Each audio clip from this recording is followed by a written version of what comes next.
Agtutuloy ti anti-drug operation ti Police Regional Office Cordillera tapno malapdan ti panagraira ti illegal na droga baban iti marijuana eradication ken buy-bust operations iti nagduduma probinsya iti region.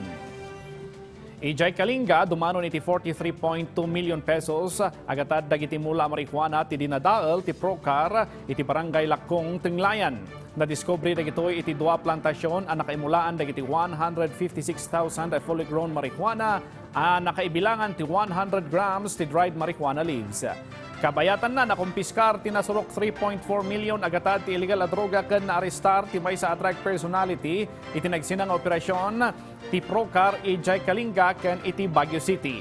17,000 fully grown marijuana plants nga agatad iti 3.4 million pesos tinadiscover ken napuuran iti dua plantasyon ijay barangay Ngibat, Tenglayan.